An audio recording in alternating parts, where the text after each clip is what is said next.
Bayangkan sebuah pagi.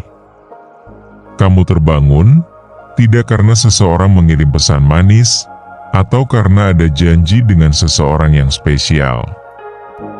Tapi karena kamu merasakan kedamaian dari dalam dirimu sendiri. Tidak ada kebutuhan untuk validasi, tidak ada rasa sepi yang mendera. Kamu hanya merasa tenang dan bahagia. Bagaimana jika kita bisa bahagia tanpa bergantung pada orang lain? Pertanyaan ini terdengar sederhana, tapi menyimpan kekuatan besar.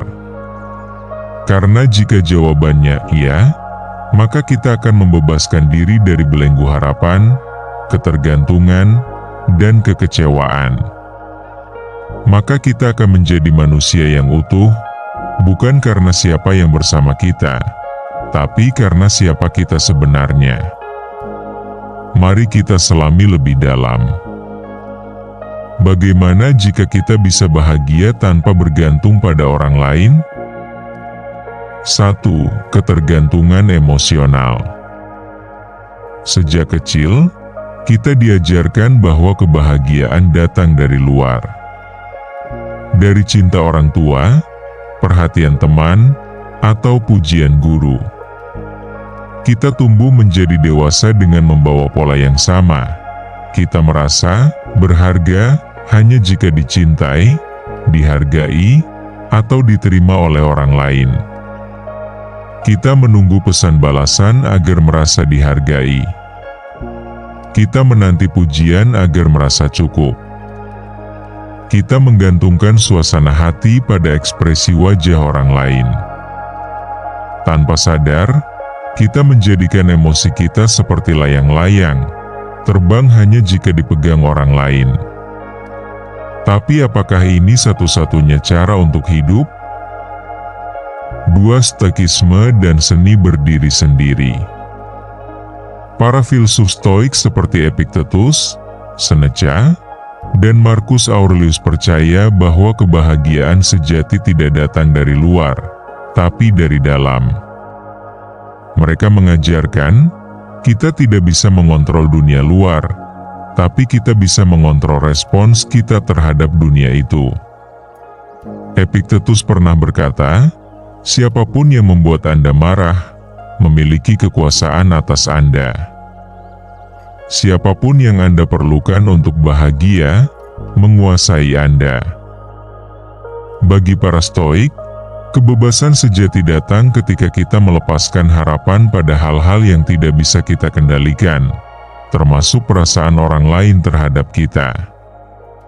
Dengan begitu, kita membebaskan diri dari penderitaan yang tidak perlu. 3. Mitos setengah jiwa dan realitas manusia utuh. Kita sering mendengar mitos bahwa setiap orang mencari belahan jiwa, sebuah konsep bahwa kita hanya setengah dan butuh orang lain untuk menjadi utuh. Tapi bagaimana jika itu tidak sepenuhnya benar? Manusia bukan separuh, kita lahir lengkap. Kita mungkin berbagi hidup dengan orang lain, tapi itu tidak berarti kita bergantung pada mereka untuk merasa cukup.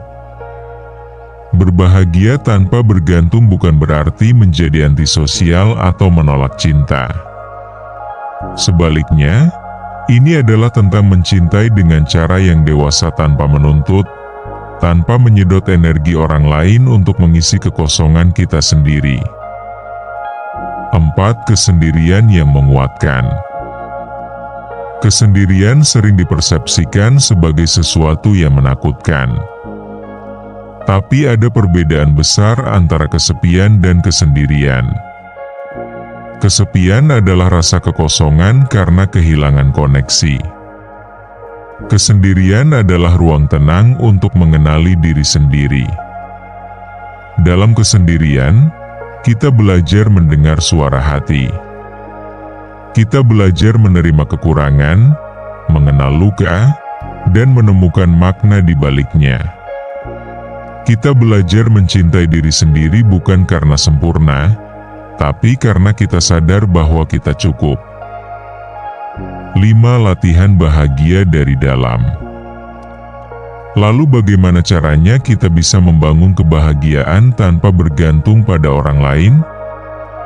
Ini bukan proses instan, tapi ada beberapa langkah yang bisa dilatih. Melatih kesadaran diri, self-awareness.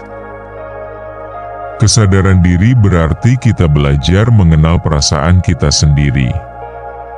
Saat kita merasa sedih, kecewa, atau marah, kita berhenti sejenak dan bertanya, kenapa aku merasa seperti ini? Apakah karena ada orang yang tidak membalas pesan? Apakah karena kita merasa diabaikan? Dengan mengenali apa yang kita rasakan dan penyebabnya, kita jadi lebih tenang. Kita sadar bahwa tidak semua emosi perlu diikuti atau diledakkan.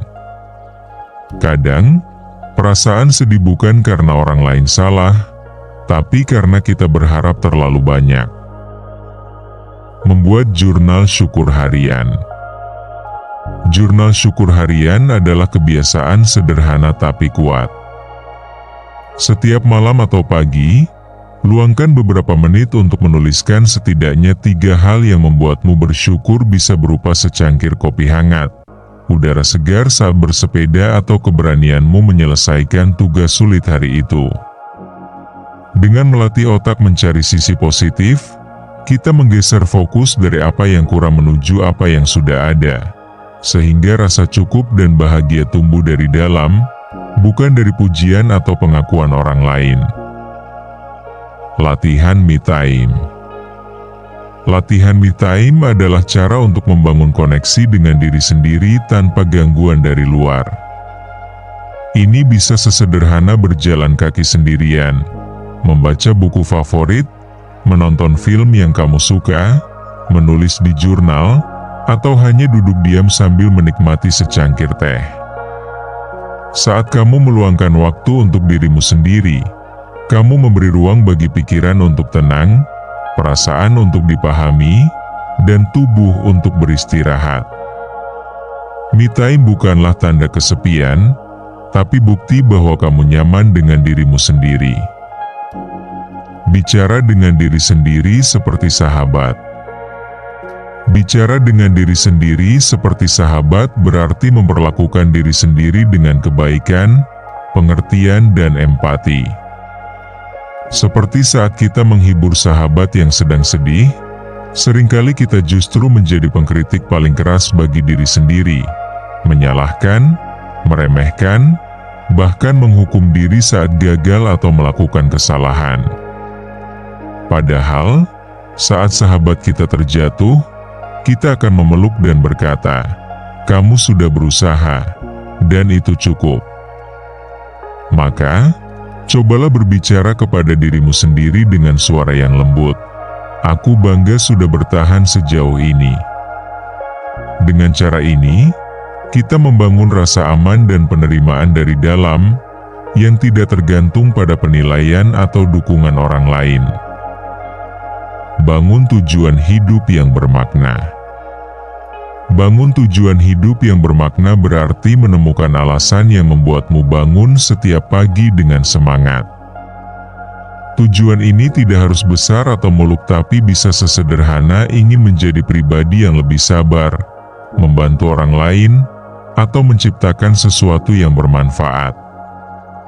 Saat hidup punya arah, kita tidak mudah goyah oleh penolakan atau kesepian, karena kita tahu apa yang sedang kita perjuangkan. Tujuan yang bermakna memberi rasa puas dari dalam, dan itu adalah sumber kebahagiaan yang tidak tergantung pada siapapun. 6. Hubungan sehat dimulai dari diri yang sehat. Ironisnya, ketika kita bisa bahagia tanpa bergantung, kita justru bisa menciptakan hubungan yang lebih sehat. Karena kita tidak datang dari rasa butuh, tapi dari rasa penuh. Kita tidak mencintai agar diselamatkan. Kita mencintai karena kita ingin berbagi. Kita tidak berteman agar merasa dihargai. Kita berteman karena kita sudah menghargai diri sendiri. Kebahagiaan yang dibagikan dari hati yang penuh akan terasa lebih tulus, lebih bebas, dan lebih kuat. Penutup. Menjadi rumah bagi diri sendiri. Bayangkan jika semua orang bisa merasa cukup hanya dengan menjadi diri mereka sendiri. Tidak lagi merasa minder karena belum punya pasangan. Tidak lagi sedih karena tidak diundang. Tidak lagi mencari pengakuan dari luar. Karena kita sudah menjadi rumah bagi diri sendiri. Dalam dunia yang penuh ketergantungan sosial, menjadi seseorang yang mandiri secara emosional adalah sebuah revolusi. Mungkin, kebahagiaan sejati bukan tentang memiliki orang lain, tapi tentang menjadi utuh sendiri. Dan saat itu terjadi, kita tidak akan sekadar hidup. Kita akan merdeka. Bagaimana jika kita bisa bahagia tanpa bergantung pada orang lain? Mungkin saat itu kita baru benar-benar bebas.